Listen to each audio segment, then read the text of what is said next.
Don't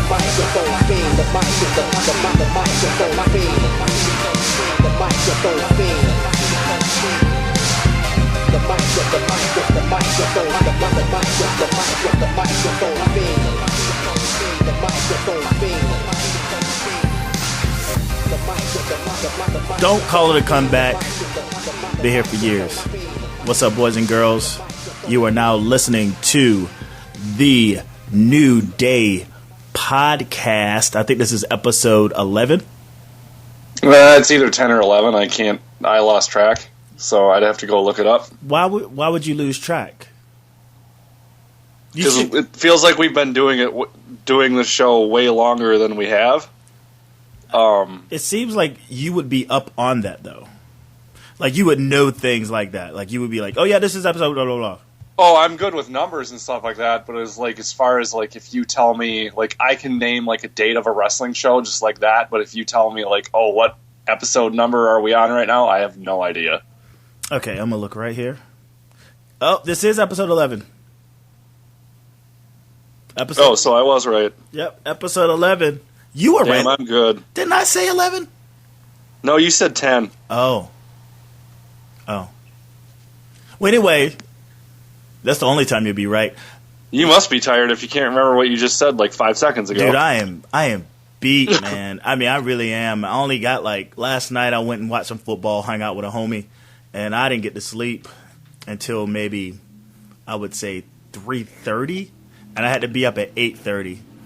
So I'm just like, man. And then my job, I work I only work part-time, so it's like 5-6 hours a day. Mm-hmm. And we're not a 24-hour station, but we're open from 6 a.m. to 9 p.m. Mm-hmm. I got there at 9 o'clock on Thursday. It was supposed to be gone at 2 o'clock and ended up staying till 9, doing a 12-hour day because our ice machine at work decided to go out. Or not our ice machine, but our cooler, where like when people come in, they want to buy ice, they can get ice in the cooler and inside, and it decided to go out on us, so I had to unload it was like 150 bags of ice. Shit. Yeah. It took me like 6 hours to do it. So your ice, your cooler turned heel? Yeah. It turned on you? Yep, and then I literally could not move the next day. Well, at least you could have used some of that ice to put on your bones. Yeah, I suppose. Yeah. You got to do it right. Like, man, yep. I'm taking some of this ice home. Fuck you. Yep. But, man, dude, all right, I'm going to let you kick this fucker off, right? Like, we just jumped on. For those that are listening, we just turned this son bitch on and just started going. Is there anything you want to talk about at first? Any questions you got for me or you want to discuss? I mean, I got some things in mind, but I figured I'll let you kick it off. I figured if you wanted to, we could talk about the upcoming NXT Takeover, because that's, I believe it's not this Wednesday, it's next Wednesday. So we could talk about that, and we could also talk about the whatever the special is that's coming up on the network on, I believe, Saturday, October 3rd? I don't even know. That's the Madison Square Garden show? It's this Saturday. No, it's not. It's next Saturday. Oh, it's next Saturday. Okay. I figured, well, you heard about the breaking news, right? What was that? Hornswaggle. Oh, yeah, but he's not really breaking news, because who cares about him? Because I didn't even realize he was still at the company. I know, right? I'm like, everyone's posting this shit, breaking news, Hornswaggle, like, he gets high. All right. Why I would too if I was a tiny leprechaun. Why do I fucking care? Like, seriously, motherfuckers are posting about this like it's like Hogan or something. He got reinstated. You know? I'm just like, what the fuck? I don't give a shit about this little motherfucker. But yeah. It's amazing. It's amazing. And it's not even like a slow news week, really, for wrestling. For something like that to really blow up, outside of, hell of it, Sting getting fucked up and and eat, sleep, go to hell, repeat stuff, and the divas debacle or something like that, and Nikki Bella talks of Cena playing backstage politics. It's just like, oh yeah, here's Hornswaggle, and he's been suspended. I was like, well, isn't he already suspended? Because he ain't been on TV in almost a year. Well, that doesn't mean he's suspended. That means he's getting paid still. I know. He's just getting paid to be a placeholder. Yeah. Well, when you get high, too, if you ain't have shit to do. No, because I don't do drugs. Yeah, I don't either. But I still get high. I would get high, I guess. I got shit else to do. If I'm on a, whatever. It's like, it's not like he has a part-time job somewhere where he can just get up and, like, just do shit. It's either like, I don't know, play video games or get high. I suppose. If you want to live that life, go for it. Chose the latter. I mean, I don't do either of those things, though. So, okay, NXT, because I was hoping you'd bring up SummerSlam because we didn't even really get to talk about that. You mean not SummerSlam, Night of Champions. Well, we can talk about that if you want to. Well, because I totally forgot that we didn't do a show last week. Yeah, so yeah, if you want to do that, we can. Well, how about this? Because I don't know if you listen to Peter and Jake and you've heard my spew on that and say in particular, let's start from the bottom up. The New Day retaining, Chris Jericho was the third man, and Randy Orton showed up the next fucking day. We got Cena beating Seth Rollins and then beating him again on Raw. Which I don't like at all. Yeah, it is kind of weird. And then Sting basically having it's the same injury that Stone Cold Steve Austin had on his neck. No, it's not. It's the same one that Edge had. Edge, yeah. Well, Stone Cold had the same thing. No, he didn't. Spinal stenosis is what Edge had. Uh-huh. That means that you cannot wrestle anymore. Yeah. Stone Cold Steve Austin does not have spinal stenosis. Oh. He can wrestle again if he wants to. Oh, okay. But he's just not going to. Yeah. Okay. There's a difference. So we know right now. I mean, I still think he's going to get back into the ring. Yeah. You mean Stone Cold or yes. Sting? Oh, Stone Cold. I don't. I do. If that Unless money's he's right, blowing smoke up everybody's asses. But if he doesn't, I talked about this on Eyes on the Ring last night. If Stone Cold Steve Austin doesn't return at WrestleMania 32, he will never do it. Yeah, that's what I'm saying. If the money's right, he'll get the fuck back in there. He'll sling some beers and point some middle fingers. I think it would be fun. But he's debunked all that shit. He's like, nah, there's no way I'm getting back in the ring. But blowing smoke up in people's asses, I think, is him saying that he's not going to get back into the ring. Yeah. Yeah. That's the way I see it. So any of those things you wanted to, like, talk, anything that's... As far as Night of Champions? Yeah. Well, we could talk about the Sting thing, because I really... Like, that's the most important thing that really came out of the show, to be honest. So talk. How did you feel about that match? And then how did you feel about how you got roughed up? And how did you feel about him not? I mean, I may as well just call it then. What we saw was his retirement match. No, it wasn't. Oh, you saying he's going to wrestle again? He's going to wrestle The Undertaker at WrestleMania 32, I guarantee it. All right.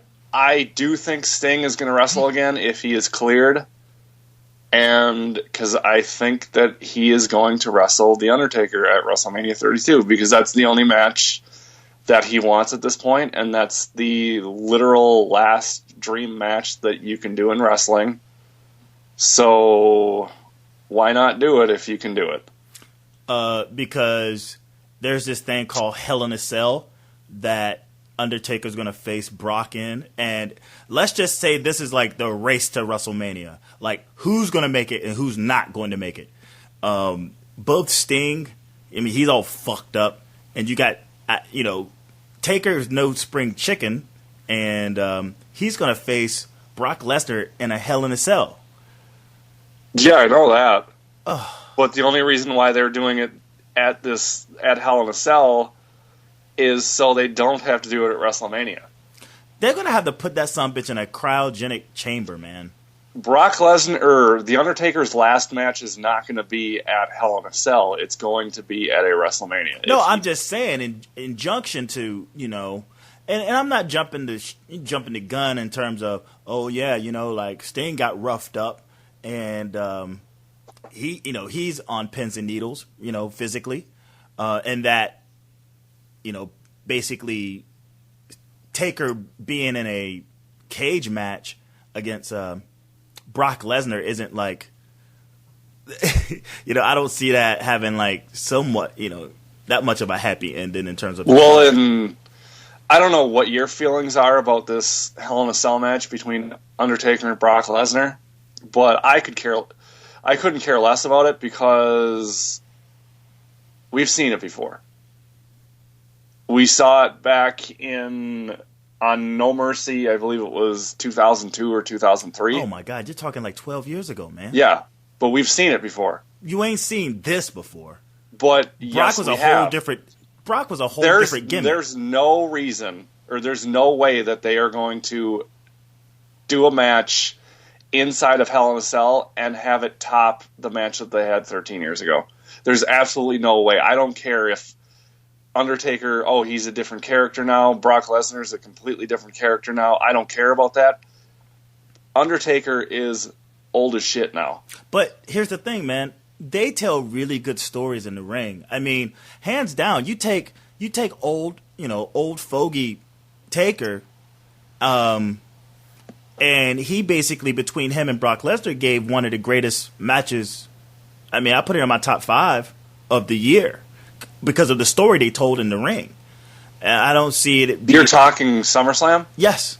And you're talking WWE matches only, correct? No, I'm talking about all of them. I'm talking about like all the matches I've seen. Say between. That's a bold statement. No, I've ever heard one. That was an excellent match, man. It was good. It wasn't excellent. I'd give it. If I had to rate it, I'd probably give it 4 stars, but I wouldn't say it was anything that was remotely great or anything like that. Why? Because they're not like doing somersaults? No, because you don't need to do a somersault or a super kick or whatever, because I don't like that type of wrestling. I liked Undertaker, Brock Lesnar at SummerSlam, don't get me wrong, but I'm just saying I would not even give it 4 stars. Because speaking of which, you watch AllStar Extravaganza, right? Yeah. And we talk about like flips and stuff. One of the things that shocked me on that whole card was that ACH Matt Sydal match. It really it took me back because, it seems like the type of match that would be on that level of like flying around and all that stuff. But that was a super technical ground and pound match. Yeah. I did not expect that at all. At all. Neither did I, but they had to do something different because the last couple matches they've had have been high flying and all that stuff. So they had to do. They probably told themselves or told each other, okay, we need to do something different for this match, and that's exactly what they did here.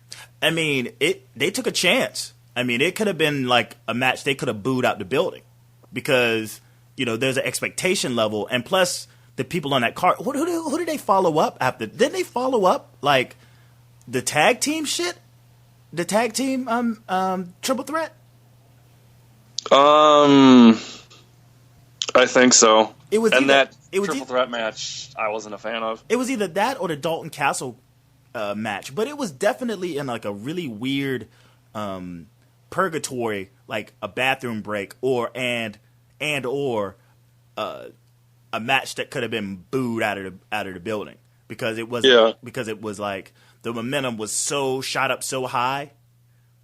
Oh shit! I think it was after that ANX Briscoe's match. I think it was after that. You might be right. And yeah, but they pulled it off. That was great.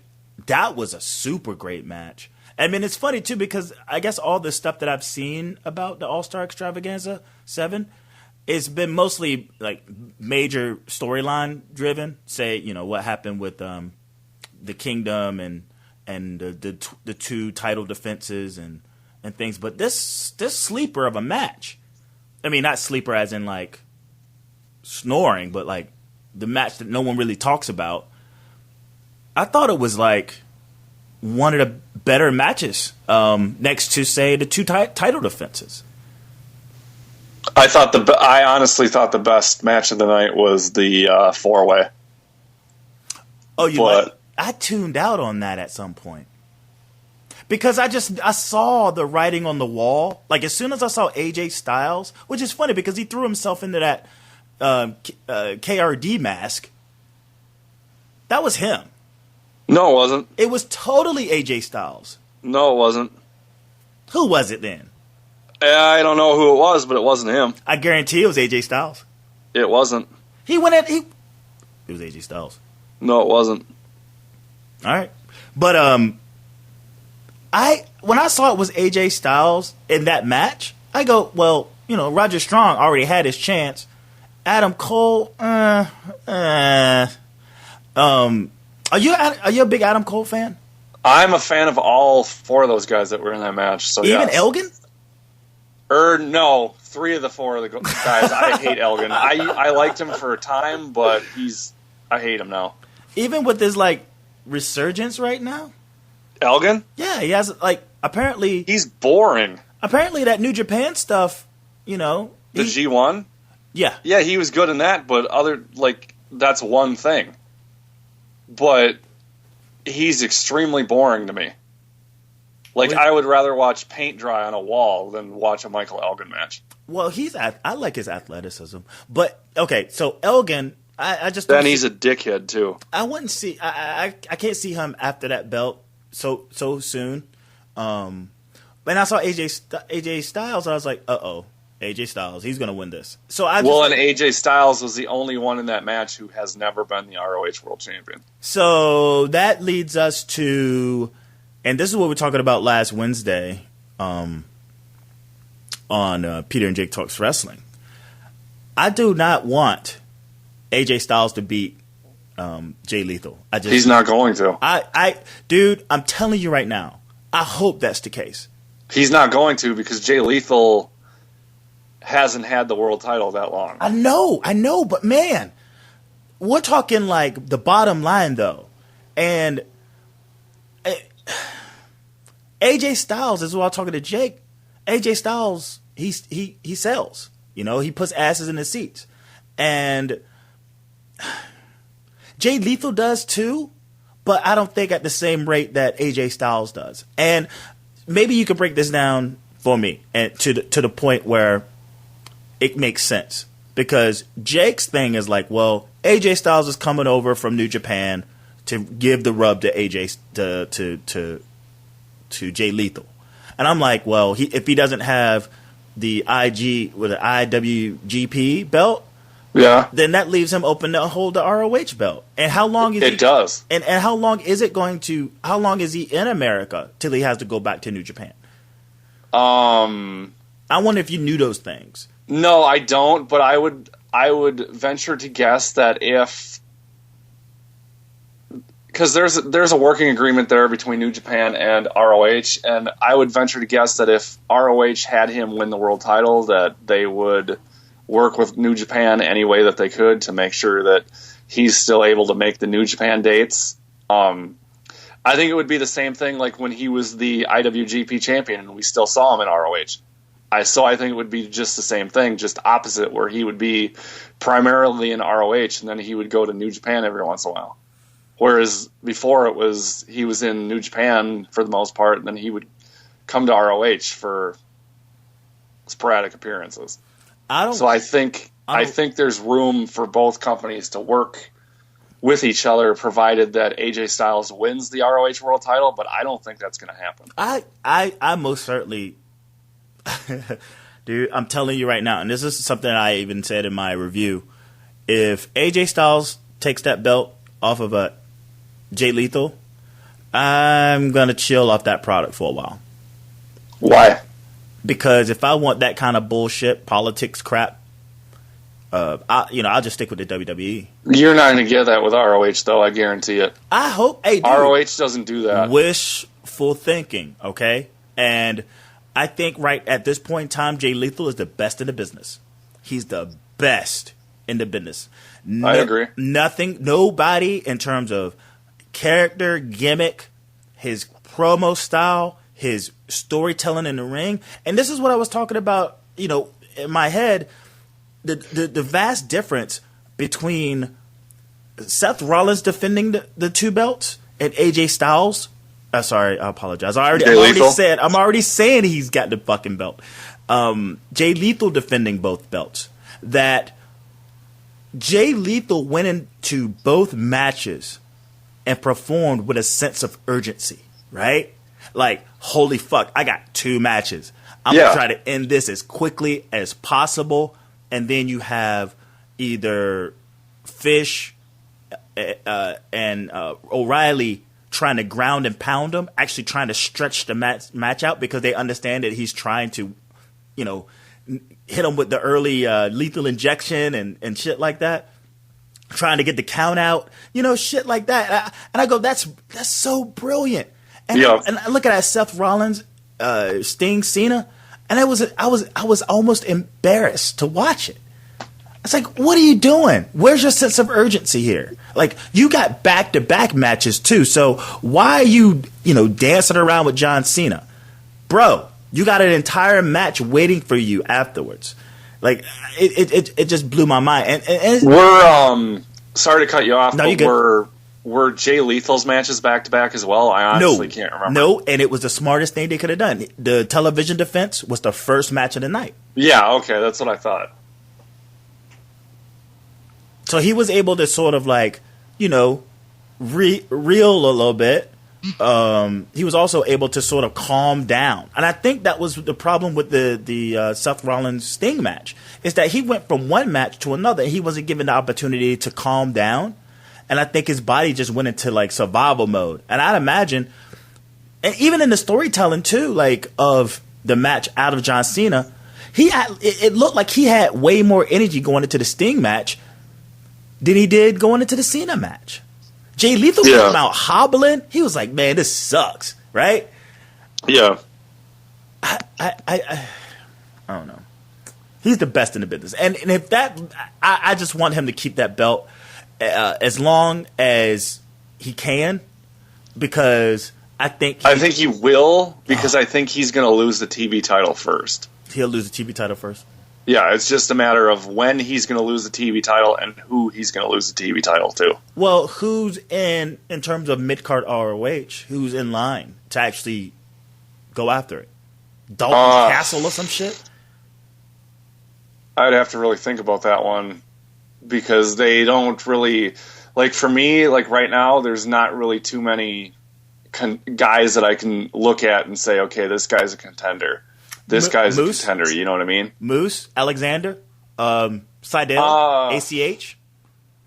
I would probably go with ACH, because you can do the whole thing where, because they had that 30-minute Broadway on TV from a while back, and neither of them won the match, so ACH could easily come back and say, I never lost, or got pinned. So you could do something like that, and then ACH could win the belt. You know what's so refreshing? It just hit me that I just went down a whole list of guys, and there was only one of them that I mentioned that was white. as an actual, like, legit title contender. That's super refreshing. I agree. How do you feel about the Kingdom? I really like the Kingdom. I honestly do. I like their theme, but I don't like them. I like them. The only thing I don't like about them is Michael Bennett. You will never convince me that Michael Bennett is a good wrestler or that he has star potential. I don't see it. But I do see it in, Adam Cole. I see it in Matt Taven. And who else is there that I'm missing? Taven? I don't like Taven. I do. I don't know what it is. Michael Bennett I have a problem with. I mean, if Michael Bennett, let's just say he bleached his hair, I think it would go over really well. I think he would do really well. Just by bleaching his hair? Well, if he went blonde, he still can't wrestle. I think he hits hard. You know, he sucks. It's almost like he's like, to me, Michael Bennett is like indie style of Sheamus? Not even close. In terms of the fact that Sheamus is actually, well, now he isn't.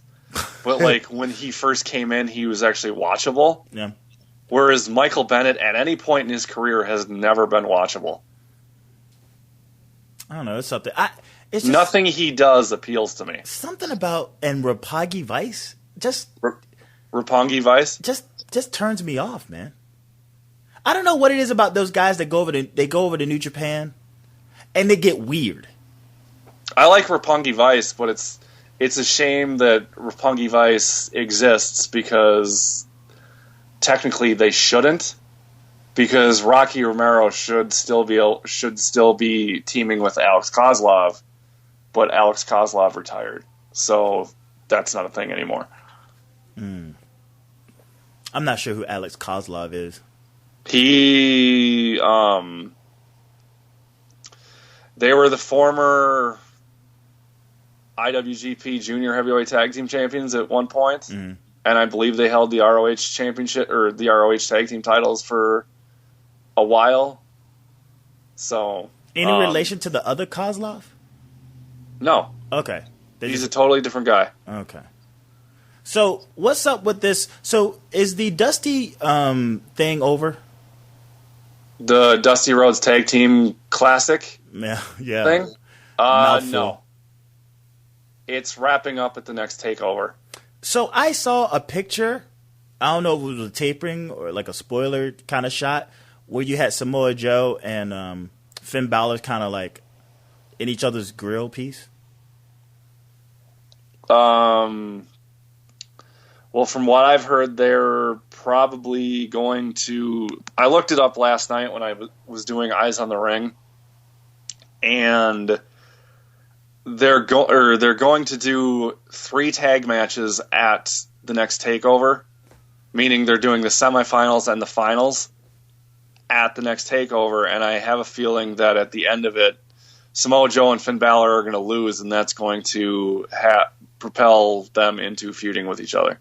That's all they got, you know? Because why wouldn't it? Because that's all they got. Yeah. That roster. Dude, all right. NXT stinks right now. Yeah, it does. Okay, all right. I'm glad we're on the same page. That, well, and when I was talking about the show or NXT last night for Eyes on the Ring, it was the first time that I actually pulled up the card for NXT TakeOver. This card for NXT TakeOver stinks. Outside of the women's Iron Man match, looks terrible. Yeah, it does. It really does. And it's something. I don't. Again, did you get to listen to last Peter and Jake? No, I did not. I'll have to go back and listen to it. Man, me and Jake almost damn near came to blows over NXT. I feel like I should just troll. Well, that's because Jake loves NXT. Yeah, man. He gets hyper defensive. I don't agree with you, per se, that it's developmental. I mean, it is. No, we've been at it before. Yeah, but, I won't say it's a third brand.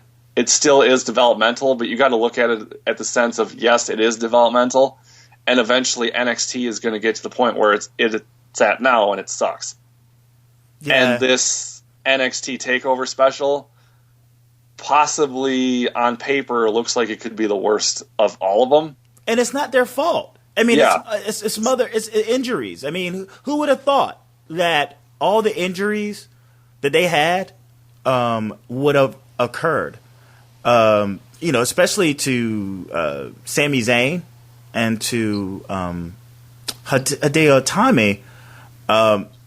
You got Finn Balor, he's just on an island, and Samoa Joe, he's this tag team with him was the best thing that could have happened for him on NXT because he was just sort of drifting. It wasn't really nothing was really happening. Samoa Joe at this point should not be in NXT. Yeah, that too.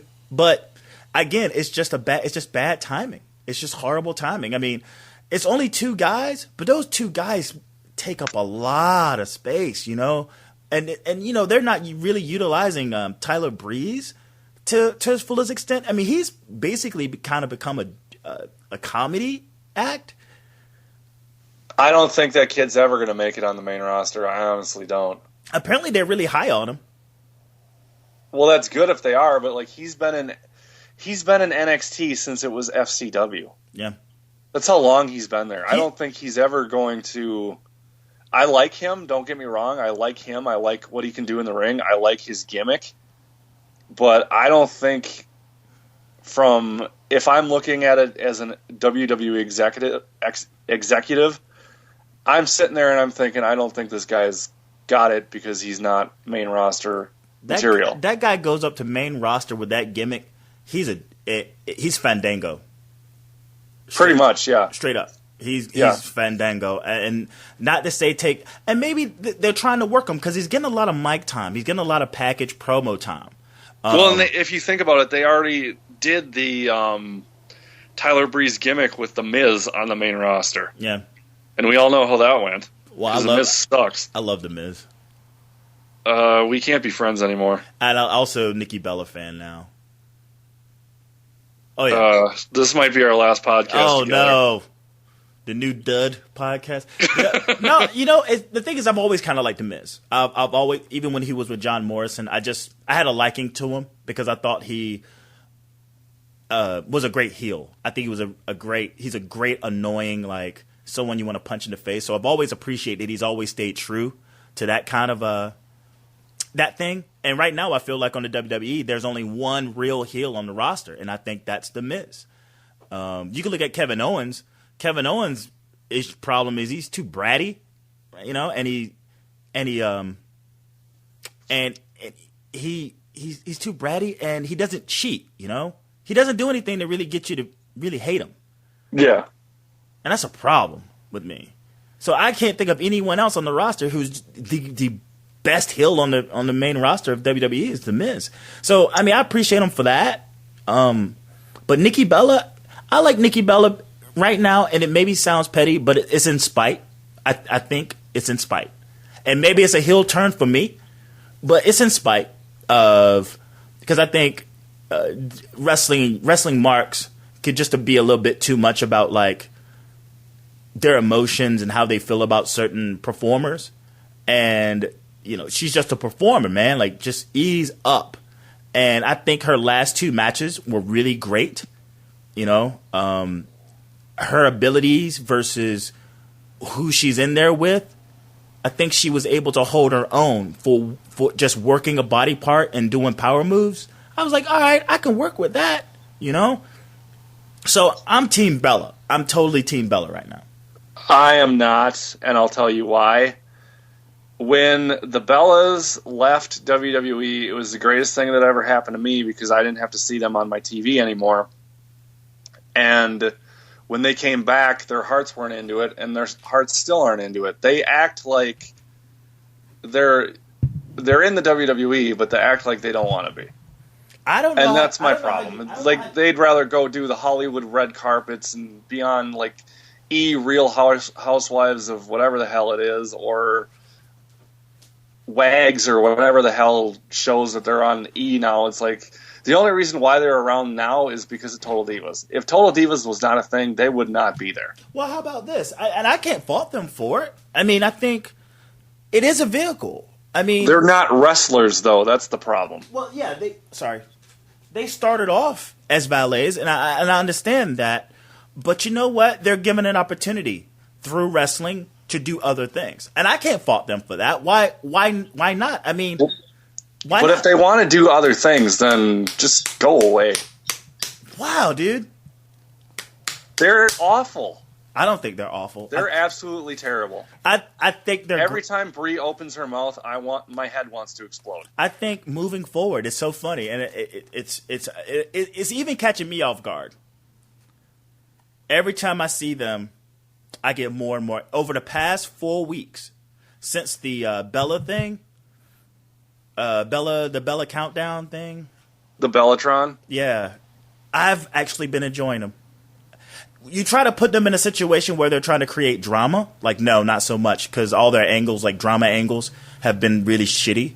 But them just being like, okay, that's because they're absolutely terrible. Okay, at everything they do. We're the shit, and the way that they've actually been explaining themselves about like, you got all these divas that are all like they're supposed to be like different this and different that. It's like we're not claiming to be different. We're different because we're not different.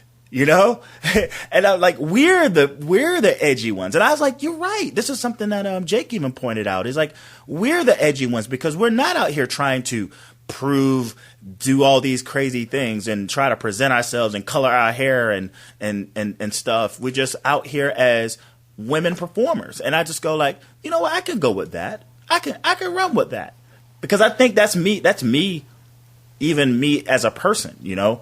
I feel like, you know, I don't have any tattoos. I'm not someone who's like, I don't do drugs, you know, and I'm not like a gossip guy, nor do I try to get in other people's businesses and stuff. Like, that's just me personally. Yeah. You know, I'm so normal that I'm different. Everyone around me has at least 18 tattoos, a bunch of gauges and piercings, and there's nothing wrong with that. You know, do a bunch of drugs. I mean, something wrong with that, but nevertheless, you live your life. But you know, just like a Dr. Seuss thing, you know, everyone's different. That means you're all the same now. And the people who aren't different are the different ones because they don't look like anyone else. And they're not trying to post up like everyone else. And that's how I see Nikki Bella. I can relate to Nikki Bella. It's as crazy as that sounds. I can relate to Nikki Bella, especially in this role and her in-ring performance. I just her just doing power moves and working one part of the body. I just go like, hey, that's wrestling to me. You know, it's not having to do a bunch of flips and do a bunch of things. I don't expect her to be Sasha Banks. I don't expect Nikki Bella to be Charlotte Flair. You know? Well, if you compare Charlotte to like Nikki, I'm not comparing. That's no, what I'm saying like I am. I'm saying, and I can't believe I'm saying this, but I think Nikki's actually better than Charlotte. But to say that Nikki's better than Sasha, I think that's a stretch. But that's, again, I'm not saying that you're saying that. That's just what I think. You got heat on Charlotte. Either way, dude? I'm not a fan of Nikki Bella. You got heat on Charlotte. Huh? You got heat on Charlotte. I just don't. It's not that I don't like her. I like her. I think she's just fine, but I think she's vastly overrated because of who she is. So you're Team Paige right now, huh? For the most part, yeah. But I don't fall into that whole team this or team that. No, I'm just bullshit. saying in general from the pipe bomb. Pretty much, yeah. That's sad. Not saying for you. I just go, well, it's sad that this supposed turn, because I don't think it's a turn. And even more so, the fact that rather than going after Charlotte, because I'm like, well, a heel turn to me is a kick in the face and thrown through a barbershop window. That's a heel turn to me. Yeah. Not like, oh yeah, fuck y'all. You know, like that's not a heel turn to me. And I'm thinking, well, I'm going to just wait for her to either take a shot at Lynch or take a shot at Flair. She takes a shot at Natty. So, like, Team PCB hasn't really broken up yet to me, in my head. It hasn't. Yeah, they have. It just, in my head, it hasn't. Because even on SmackDown. Get your brain checked. Even on SmackDown, she showed up to kind of, like, apologize. It was a bad apology. But yeah, it was terrible. And she ended up smacking Natalya. Now, if she would have turned to Lynch and popped her, she would have turned to Flair and popped her. I was like, okay, Team PCB is a wrap. But she didn't. Yeah. She hit someone on the outside. And I just go, you know, common sense to me goes, I guess there's still a tandem. It's growing pains, what they're going through right now. That's all I see it as. What was your reaction when you heard it? I mean, like, was it something that just like, did your jaw drop, or were you like, oh shit, you know, like, what was your reaction when she started going off? Because when she started, you was like, oh, you know, this is all, you know, oh, think he's like, but he's like, this is, stop, this is all like, you know, what's the word she used? I didn't like the promo. Oh, you didn't, huh? I thought it was extremely out of place, and they were using stuff that they have done in the past that I don't think they're basically calling out their own fault, and I think that's a bad look for them. Yeah, ain't it though? Yeah, and that's why I didn't like it. It's like you use somebody to take, you're basically having somebody take shots at your own company and the stuff that creative has done, and you're making other people feel like shit because they're getting paid to write what you told them to write. I don't agree with any of that. You know what I mean? It's almost as if whoever wrote that for her I guarantee I know who it was. Listen to the podcast. Listen to a lot of different podcasts. Because even with her calling, and there was a lot of insider stuff too. That probably went over a lot of casuals' heads that were either watching or in the arena. For instance, her saying that we all know why Nikki and Brie are in a position where they are. It wasn't as much of a pop, because it's an insider thing. Not everyone. I guess if you watch Total Divas, because I feel like people who watch Total Divas don't necessarily watch Raw, right? Yeah, you're probably right. Right. So maybe they were hoping those people were watching, but for the most part, I would think outside of say the internet fans, no one knows that they're together. I mean, you know what I'm saying? You have to really pay attention to the business part and their personal lives to know something like that. If you're just watching wrestling, I'm just tuning in and watch this shit. And, and she goes, we all know why the Bellas are in the place that they are. You'd be like, no, I don't know why. Why? Well, no, but that's because she's playing to the smarks and the internet wrestling community, because most of the promos that have been written nowadays, ever since that CM Punk pipe bomb, that I hate that term, by the way, ever since that promo, they've tried to use all these insider terms and gotten really smarky with everything they do, and it's like they're trying to work themselves and do a shoot. Yeah, it's dumb. To me, it's like a la Scott Steiner. I mean, yeah, you talk about the king of the shoot. I mean, I wish bring him in just to write a shoot for somebody, please. If you're going to do it right. Get that motherfucker on the case, because he'll make you sound great. But you saw it as a heel turn. You saw it as a heel turn. I saw it as a heel turn, but I saw it as a turn that was really out of place, pointless, and didn't make a whole lot of sense. And like I said, it made a bunch of people look stupid because you're having somebody come out on live TV and call people out for past angles and past things that they have written that they have gotten paid to write. And I thought it was petty, and I thought it was bullshit. Yeah, it was good in practice, but if you really boil it down, it was a form of bullying by the writers, and it was a bunch of bullshit. Because they're using a character who's on TV to play up real things and real problems that are backstage, because the writers can't write competent stories for the Divas. The only thing that they didn't reference in this promo was the fact that there's only 3 archetypes of Divas characters. That's the only thing they didn't touch on. Other than that, everything else was there. At least they got 3 archetypes. The average black gimmick is 1. Yeah. It's 1 or 2. Either Shelton Benjamin or your R-Truth.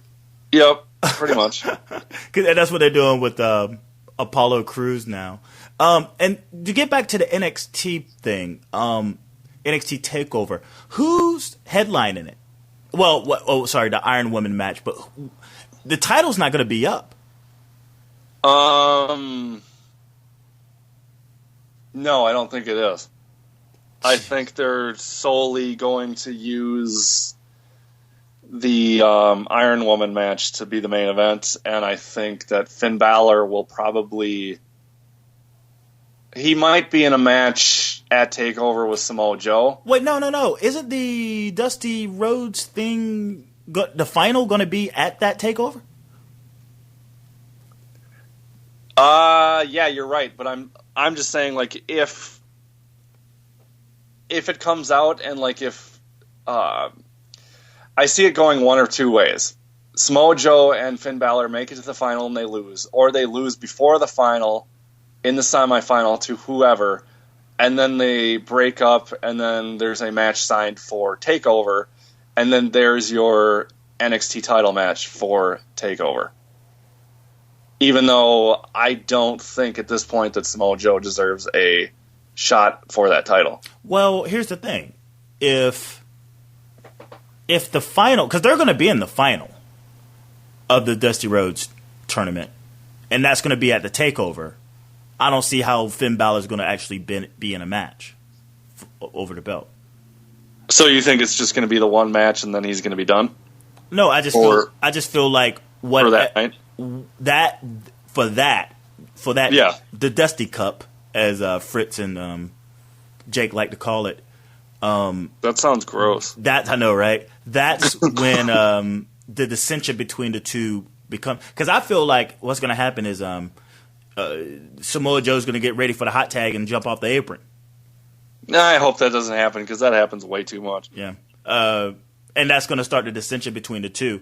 I don't know who else is in this. I've kind of half-assed been paying attention.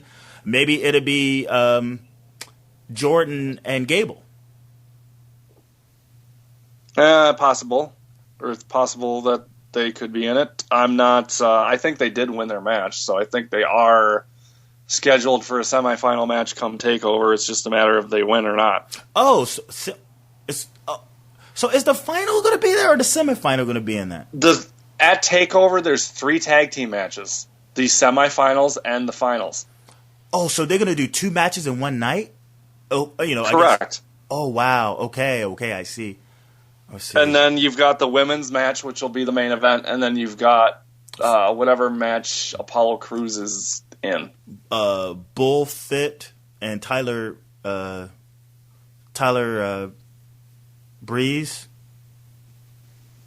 I don't know if that's a match or not. I'd have to pull up the card. Well, they're feuding right now. It doesn't necessarily mean that they're going to have a match at TakeOver. I know, but like you said, it's pretty. I mean, NXT is pretty bleak right now, and you also have Kana, and I think she'll probably debut in the ring at TakeOver, and she'll go up against either not the new Australian chick, but the one that's been there for a while. Emma? Yeah, Emma or Dana Brooke. I hope not. But okay, so here are the matches. So it's Finn Balor and Samoa Joe versus the Mechanics of Scott Dawson and Dash Wilder in a semifinal. Then you've got Jason Jordan and Chad Gable versus Baron Corbin and Rhino in another semifinal. And then the third match will be winner of match 1 versus winner of match 2 in the final. You've got Apollo Crews versus Tyler Breeze. Oh, wow. And then you've got Bayley versus Sasha Banks. And that's it. Yeah, that's 5 matches. So 3 tag matches, Apollo Crews versus Tyler Breeze, and then Bayley versus Sasha. Is there like an asterisk where it's like, more matches? No, but there's only going to be 4. There's probably only going to be 5 matches because you think if you think about it, it's going to be a 2-hour special, and a half hour of that is going to be allotted to one match. I see. Because it's a 30-minute Iron Man match. And that's what I talked about with Jake, about how I feel that match. I was like, why Sasha Banks is on that comes down to NXT is to really show how crappy that division is as well. No, it's so she can get her rematch. Nah, but why does she need to go down to NXT? She's on the main roster. She's on the main roster. But she's still entitled. I understand what you're saying in theory. Like, why should she need a rematch? But she's still entitled to a rematch. Yeah, she's entitled to a rematch. So they're still, because WWE is so stubborn in the way that they've been doing things for so many years, they're still going to do the rematch and try to pop a rating out of it. Yeah, but I just go, well, I think it's to show that there are no women on that roster right now that can even come close to facing Bayley for that. It's in the dumps. And I try to tell Jake, but he gets so defensive. I mean, just listen, like just try to find it and just hear that part No, I know how he gets. I know how he gets when he talks to you. And I'm like, well, who else have they got? I mean, like, really? We got Kana. I was like, well, Kana hasn't even really debuted yet in the ring. No, and when she does, she's probably going to kill someone in like 2 minutes. I went and saw her moves, like her 15 moves or some shit like that. And I'm like, damn, she has Roman Reigns beat by at least triple the moves. Yeah. And I was thinking, I was like, is she really gonna go to NXT like that? Like, whoa. I would hate to be in a ring with her. I mean, so would I, because people are gonna die. Yeah, she's gonna. I want to see her get in the ring with Eva Marie. You would, you sadistic. Or bring Cameron down to NXT. Oh, stop! I don't like the Cameron hate. Why? I don't understand why she gets so much heat from the fans. Because she's terrible. I mean, she's a terrible person. She's a terrible wrestler. She has no idea what she's doing in the wrestling business. She has no business being there. It's almost like a keeper of the gate. Like, I don't care if she made it. I think that's cool, but it's venomous. I don't get it that people hate her so much. I don't get it. Like, she hasn't done anything to anybody. The reason why people hate her is because she knew nothing about wrestling when she was in Tough Enough. She was the first person. You remember watching Tough Enough, what her favorite match she told Steve Austin was? No, I never watched that show. She said her favorite match she's ever seen in her life was Melina versus Alicia Fox. And Steve Austin looked at her and he said, "What?" And he said, out of all the matches you've ever seen in your life, that's your favorite? And just went off on her. And then she's the first one to ever be eliminated from Tough Enough season 11, or the season that they did in 2011. The guy who won it got fired. They put him in developmental. They fired him for whatever reason. And then she's the first one eliminated. She's the only one from that Tough Enough season that's still there. Good for her. It's called adversity. No, it's called bullshit. And the fact that she doesn't deserve her position and where she's at. But it ain't about what you deserve in this world. Don't you know that? Well, she needs to get released and go somewhere else. It's about your leverage and your network to get where you can. You think this world is sleeping with people. Hey, dude, whatever. Hey, get in where you fit in. I mean, I'm not against people doing that because it's a given, especially in show business. You get in where you fit in. You use whatever assets you have, no pun intended. She looks like a fish, though. I think she's cute. I don't. And I mean, she's no Naomi, definitely. But whatever. I mean, you use your assets and you use your leverage, and if you can somehow get into a position that's lucrative or can advance you in popularity or like camera time, fuck, go for it. I got no hate on that whatsoever. None. Okay. Well, you and me are totally different on that then. Of course we are. But it's just random though, man. Motherfuckers be heated. I mean, we're talking heat. I'm like, this motherfucker, did she like slap your moms or something? Did she like, what I'm saying? Did she like take the last biscuit? I don't get it. So, whatever. They're just mad because she doesn't deserve to be where she's at, and that's the bottom line. So do you know Kana's work before? I've watched a handful of her matches, yeah. Okay. What promotion? She floats around in a bunch of different promotions in Japan. Okay. So I can't remember what the set one was that I watched, but I mean, if you go on YouTube, they're there. You can find them. Oh yeah, they got or Daily Motion. Yeah. Nia Jax showing up too. I mean, you got the expectations on that? No, other than the fact that she's going to be Tamina 2.0, and then they can get rid of Tamina. Well, the thing is, Tamina isn't like large. I mean, this is like her legs, her build. She's like Karma 2.0. She's like a Samoan like her Karma. look and the fact that she's Samoan. Yeah, but she's like big. Like she's a big girl. I mean, you look at. No, I know. I've seen her. Yeah. I just think that they're going to get rid of Tamina as soon as they can. Oh, they're never going to get rid of Tamina. You nuts? Well, if anything, she needs to like lay low. I mean, because based on who her dad is, I think they will. Well, no, they're not going to cut her because of that. Not at all. You nuts? Well, yeah, but that's besides the point. That you're nuts? Yeah. Okay. All right. So, is it anything else we can cover, or I'm ready to? Yeah. I mean, I said we'd go for another 20 minutes, but I guess it leaves me an hour to get everything done. And what else is there to talk about that we haven't touched on yet? We did it. We definitely did shotgun. We ran shot, and maybe there's a whole bunch of other things to talk about, but we'll get to that next week when it all arises. I guess we get through this Monday Night Raw, get through SmackDown, get through ROH, whatever. I haven't even seen the follow up to Extravaganza yet.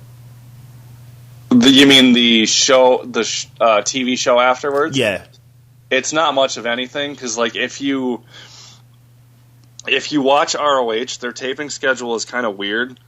So I don't think like it was supposed to be the show after Extravaganza, but it really wasn't because they were still in their current set of tapings. So I don't think we're actually going to get the show from the night after Extravaganza for a couple more weeks. Like, yeah, wow. I mean, I guess it would be this week if that's the case. It might be, but I'm not really sure because, again, I'm not sure. I think they might still be airing some stuff from New Japan versus ROH because that's what they were doing last week. Oh, yeah. Because they had Nakamura versus Adam Cole was the main event last week. Oh, no spoilers, please. That match is the only thing I'll say about it. I won't say any spoilers, but that match is really good. You should go watch it. I mean, I know Nakamura probably won, but I'm just saying. I don't need a response because I don't want to get a spoiler. I mean, Nakamura, he's still undefeated against that ROH roster. I think the last guy he beat was Roderick Strong.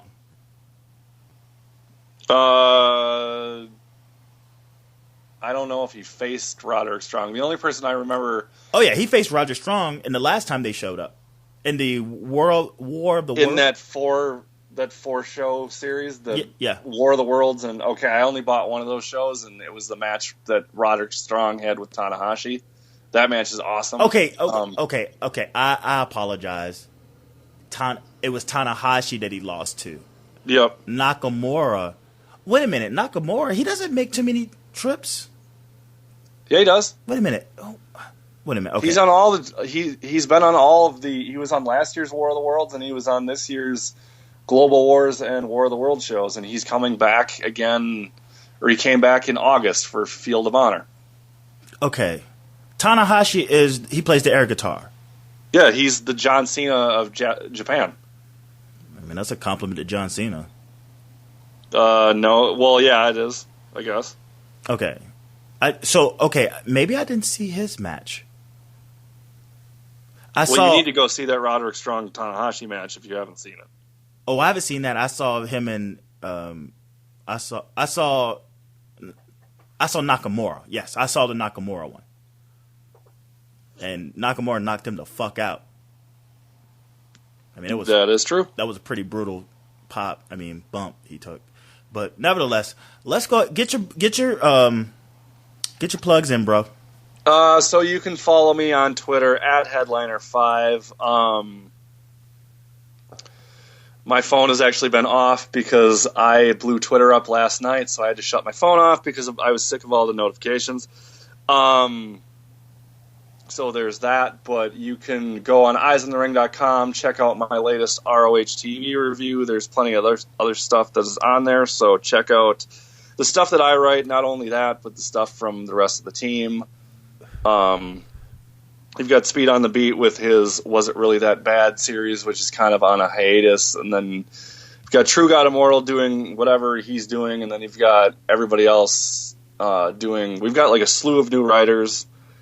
So definitely check everything out. Like I said, I write the ROH reviews. I'm hopefully they will be taking a break from taping from airing shows soon, because I need a break from writing these reviews because the schedule has been crazy for me.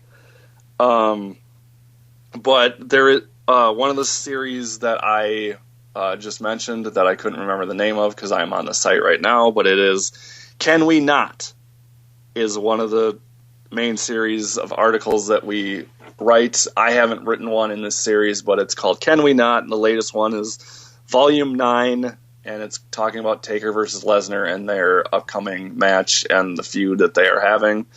Of course, I already mentioned I wrote the ROH review for this past Saturday. We do another series called All Eyes On, and somebody wrote that. The latest one is on Randy Orton. And then, what else is there? Check us out on Blog Talk Radio, blogtalkradio.com/elitepodcastnet. Stitcher, search Elite Podcast Network. Go to darts.spreadshirt.com, pick up an Eyes on the Ring shirt. And last but not least, visit facebook.com/Eyes on the Ring and be sure to like us and all that stuff. That's a lot of shit, bro. Yup. I feel like there's a new thing like every week that I have to plug on here. So I know, right? It's like you could do a whole podcast on like shit you do for Eyes on the Ring. Yep. God almighty. All right. Sorry to cut you off. One more thing. I'm trying to get some actual wrestlers on that show. Don't you ever cut me off again, motherfucker. Trying to get some actual wrestlers on that show so we can kind of break it up because people are getting sick of just hearing us talk. Yeah. So, anyway, I'm trying to put something together. But I'm not going to say anything as of now until it becomes official. So that's pretty much all I have. You sure? Yep. All right. I'm sure now. All right. Follow me on PJTW Central on Twitter. Thanks for checking out episode 11 of the Neu Daye Podcast. Be sure to hit the subscribe button. If you're on iTunes or Stitcher or SoundCloud, subscribe to those as well. Put them in your favorites playlist from Peter and Jake Talks Wrestling, the Neu Daye Podcast, Peter Talks SmackDown. And, that's about it. Just talking a lot of shit about a lot of wrestling shit, man. Hit the subscribe button. Like us. Thumbs up whenever you hear some stuff. Leave a comment. And most importantly, share. Sharing is caring. If you like what you hear, people like your taste and what you listen to, be sure you just put it out there and make sure they come on over to either Eyes on the Ring Elite Podcast or the Peter and Jake Talks Wrestling Central, whether Tumblr, again, SoundCloud, iTunes, YouTube, and Stitcher, whatever. You know. Stitcher? Yeah. Yeah, and Stitcher. So, again, you got any last words? No, not really. Those are last words, man. Yep. Okay. I don't have any last words except for that. Oh, I did see you say that you started listening to Shake Them Ropes. Yeah. So that is great to hear because I love them. I was just like, I need to listen to something else. And I picked it up. And that last one was really good when he really dissected, they both dissected the promo from Paige. Yeah. And even the way it ended, I was like, that's so perfect. It wasn't that bad. The one thing I'll say about their ending is they kind of end out of nowhere. Yeah. You don't expect it. And that's like a thing that happens every week. So that's just something I have to get used to.